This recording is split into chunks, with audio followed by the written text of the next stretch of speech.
De lo que vamos a hablar hoy primero es de política. Nos tiramos a Washington DC. Me parece que es el primer noticiario puro y duro que hago de la administración de Biden. Y evidentemente de lo que toca hablar es de Joe Biden. Porque el pavo está metido en un montón de movidas diferentes a nivel legislativo y ejecutivo. ¿A qué me refiero con esto? Lo que es importante para entender la presidencia de Biden es que, por un lado, vamos a tener las órdenes ejecutivas que está firmando un huevo y medio, es decir, aquellas que no necesitan que pasen por las cámaras legislativas del Capitolio, es decir, la Cámara de Representantes y el Senado, dice que os den por culo, yo voy a hacer mis movidas solito, desde el despacho de la Casa Blanca, firmo lo que me apetezca y que os den por saco.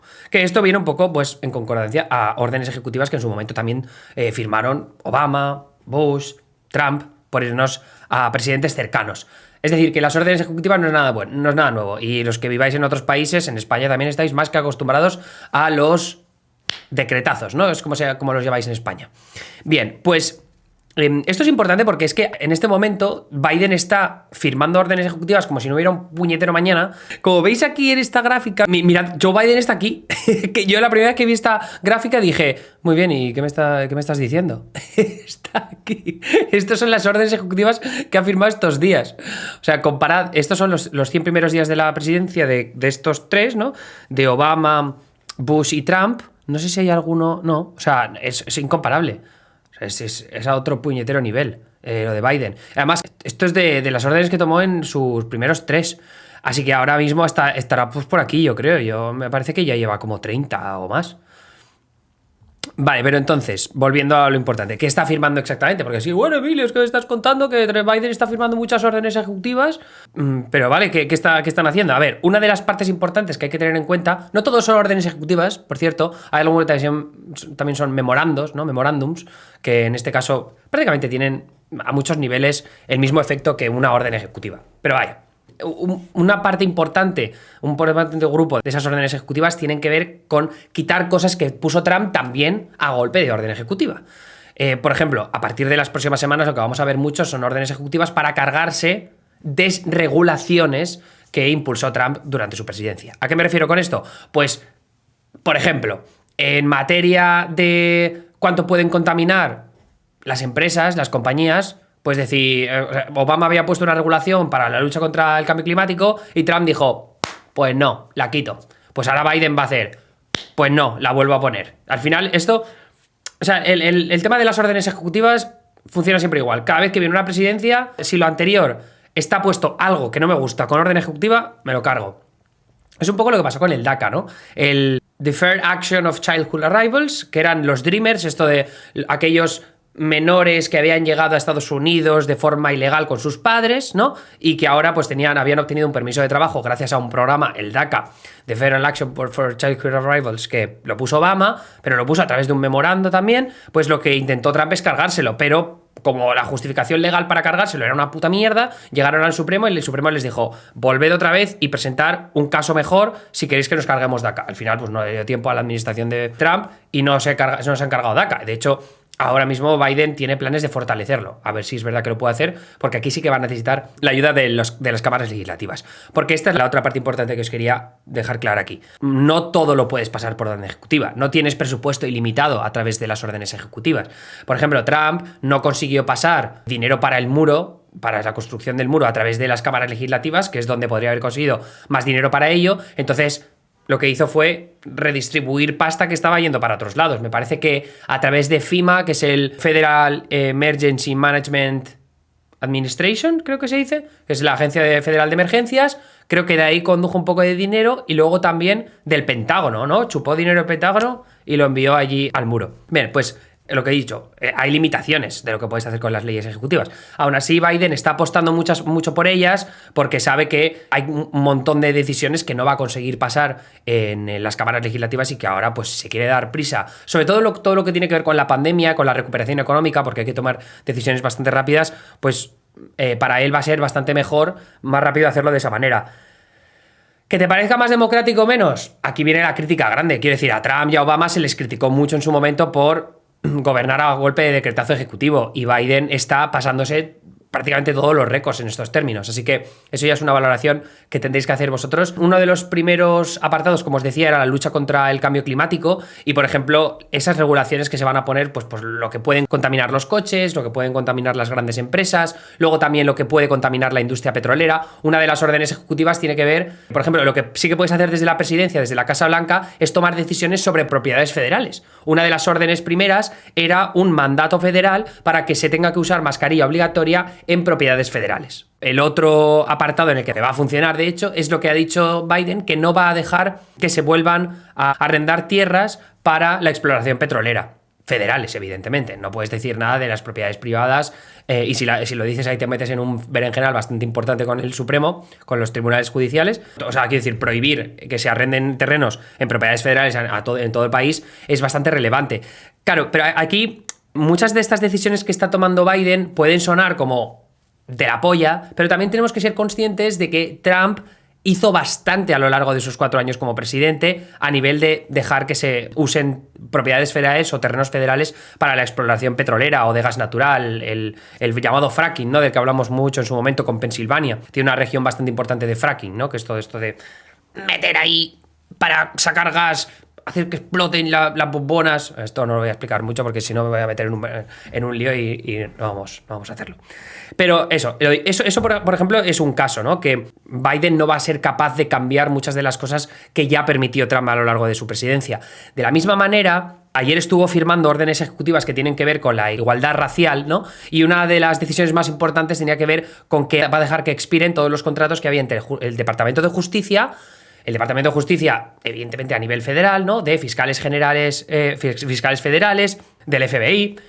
Entonces lo que ha dicho es cancelar esos contratos o dejar que expiren entre el Departamento de Justicia y las prisiones privadas. ¿Por qué esto tiene que ver con la igualdad racial? Bueno, pues porque de forma desproporcionada los latinos y los afroamericanos forman la población de las prisiones.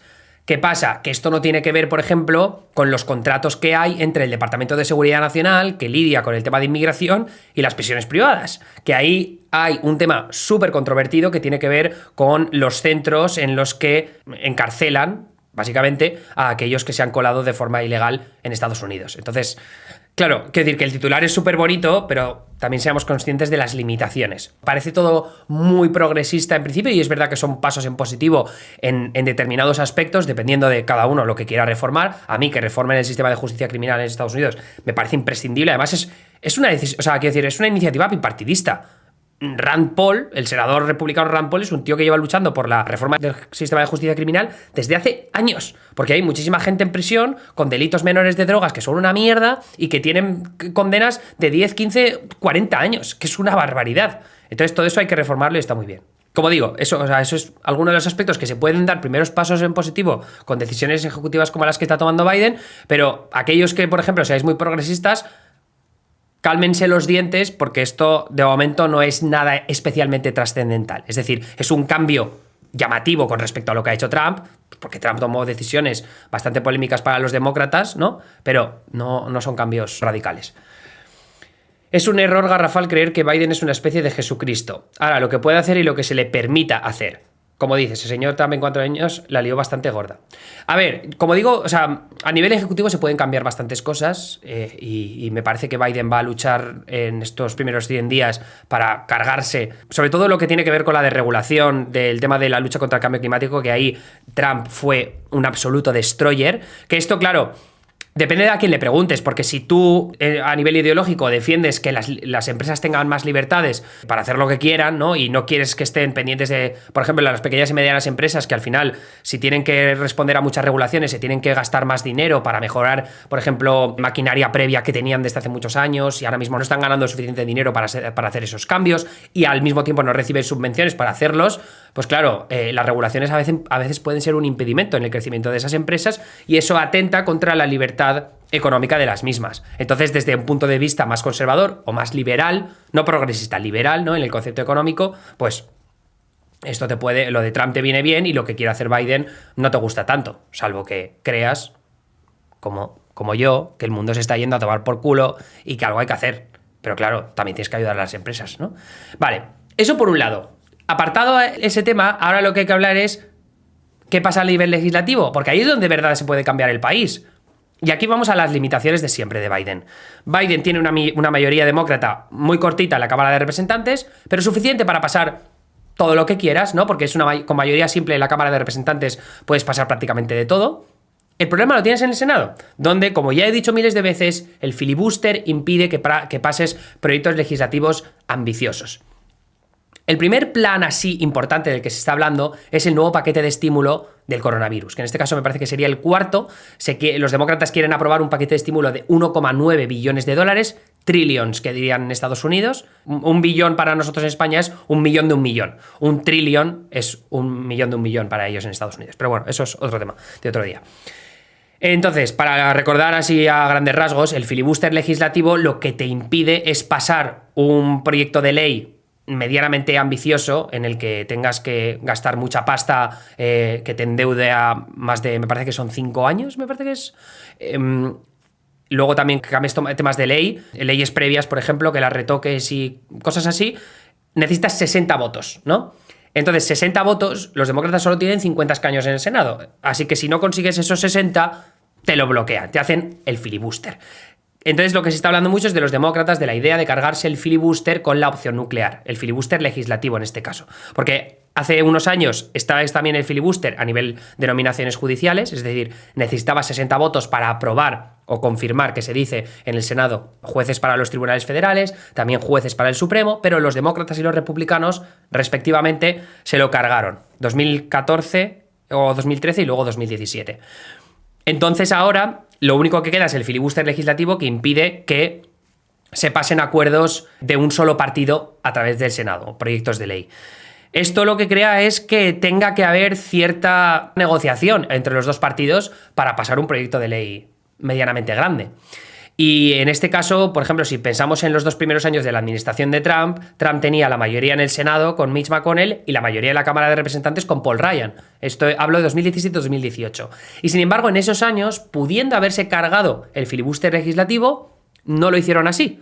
Porque, por ejemplo, Obamacare, ¿vale? La administración de Trump y los republicanos especialmente se lo querían cargar, ¿no? Se querían cargar esta reforma, la ley de cuidado asequible, me parece que se llama en español. Se la querían cargar porque decían que era demasiado dinero. Y lo que terminó ocurriendo es que Susan Collins, Lisa Murkowski y John McCain, los 3 senadores republicanos, 2 moderados y uno anti-Trump que terminó falleciendo en 2019, votaron en contra. Entonces, los demócratas tenían la minoría, pero como estaba el filibuster legislativo y los republicanos decidieron no cargárselo, impidieron que se derogara Obamacare, con el llamado skinny repeal, que lo hemos visto alguna vez por aquí y es muy interesante. Entonces, claro, que ahora los demócratas digan, no, es que los republicanos van a hacer eso, van a cargarse el filibuster en cuanto tengan el poder. Eso no es exactamente así, ¿no? Eso no se puede. No. Los 2 primeros años de Trump podían haberlo hecho y no lo hicieron. Así que entonces ahora es la gran duda. ¿Qué va a pasar con los proyectos legislativos de Biden y de los demócratas que tengan que ver con el plan de infraestructura de 4 billones de dólares que quieren aprobar como parte del programa de transición ecológica, ¿no? De reformar puentes, carreteras, no sé qué. El plan de inmigración para buscar una vía a la ciudadanía para millones de residentes en Estados Unidos que están en situación ilegal, incluyendo a los Dreamers, que son cientos de miles de ellos, incluyendo el youtuber David Dobrik, por cierto. Luego también había... ¿Cuál era la otra? Bueno, la ley de reforma de justicia criminal es lo mismo. Y luego el otro aspecto clave, yo decía lo del paquete de estímulo, que sí que se puede pasar a través del proceso. Ese paquete de estímulo de 1,9 billones de dólares, que incluye, por ejemplo, nuevos cheques directos a la ciudadanía de $1.400, que se sumarían a los $600 que se aprobaron durante todavía los últimos coletazos de la administración de Trump, pero también incluye ese paquete de estímulo, o al menos quieren incluir los demócratas, una subida del salario mínimo a $15 la hora. O sea, en Estados Unidos todavía está el salario mínimo $7,25 la hora desde 2009. Entonces, subirlo a $15, aparte de que $15 ya para muchos progresistas se queda abajo del momento en el que estamos, es decir, que habría que subirlo más, lo que está pasando es que los demócratas están considerando que suba de forma progresiva a $15 la hora hasta 2025. O sea, que a partir de 2025 ya esté establecido esos $15 la hora de salario mínimo, que ya digo que para muchos es una puta mierda. De hecho, había ayer unos cuantos memes en Twitter que se hizo trending topic bastante buenos. Y claro, pero de todas maneras, aunque tú quieras pasar eso por el Senado, ahora mismo no hay suficientes senadores republicanos que quieran pasar el salario mínimo de $15 la hora. No. O sea, incluso dentro del Partido Demócrata había muchos que hace unos años ni de coña querrían pasar algo así. Así que aquí es cuando se activa el proceso legislativo conocido como reconciliation, conciliación presupuestaria. Es decir, que en vez de cambiar una ley o aprobar cambios presupuestarios o que te hagan endeudarte a más de 5 años, me parece que es, ahora mismo no lo tengo claro, igual alguien me corrige en el chat, pero puedes hacer cambios presupuestarios más pequeñitos que no te endeuden a tanto tiempo y pasarlo por ese proceso llamado reconciliation. Y ahí es donde pueden meter los cheques, el dinero para localidades y estados, el dinero para vacunación, etc, etc. Así que ahora estamos en ese momento de la administración de Biden en la que van a tantear un poco el terreno, ver cómo responden los republicanos a los diferentes planes legislativos más ambiciosos que tienen en mente pasar. Y dependiendo de cómo reaccionen los republicanos y de si tienen o no 60 escaños, de si Mitch McConnell está dispuesto a hacer mucho bloqueo o no, pues ahí ya decidirán qué senda tomar. Cargarse el filibuster siempre va a tener 2 bloqueos muy probables, que son Joe Manchin de West Virginia, Joe Manchin, nuestro amigo, y Kyrsten Sinema de Arizona, ¿no? Que son los dos que se han posicionado de forma pública y de forma más prominente en contra de cargarse el filibuster. Ya veremos si el suficiente bloqueo republicano les provoca cambiar de opinión. Entonces, estamos en ese momento, como digo. Vamos a esperar un par de semanas, sobre todo porque ahora, un par de semanas, incluso un mes, porque ahora tenemos el juicio por impeachment que empieza el 9 de febrero, tenemos las confirmaciones de las diferentes secretarías y de los cargos federales de Biden, que por cierto, el mayor impedimento lo está teniendo justo en estos momentos porque los republicanos no quieren que se pase de forma rápida al nuevo secretario de Seguridad Nacional, que es Alejandro Mayorkas, un latino que va a ser el primer latino en el cargo y tiene un historial muy, muy bien apoyado por todo lo que son grupos pro inmigración. Pero bueno, tienen bastantes problemas los republicanos por una polémica que él acumula de cuando estuvo trabajando en la administración de Obama. Eso ya lo comentaremos algún otro día porque creo que la cosa se va a caldear todavía más. Entonces, ahora mismo está un poco bloqueada la cosa en esos términos, pero por el momento sí que han pasado a Joy Austin, el de defensa, han pasado a Avril Haines, la directora de Inteligencia Nacional, han pasado a Janet Yellen, la secretaria del Tesoro, Anthony Blinken, el secretario de Estado, y parece que Pete Buttigieg lo debería conseguir en los próximos días, que Pete Buttigieg va a ser secretario de Transporte. Y yo creo que más o menos ya está. O sea, prefiero dejarlo un poco en el aire porque a partir de los próximos días sabremos más detalles de cuál es la senda que, como digo, van a tomar los republicanos y cuál es la influencia, ¿no? Y las repercusiones que tienen sobre esos demócratas más moderados tirados al centro, que son los que van a decidir lo que se pasa y lo que no se pasa en esta administración.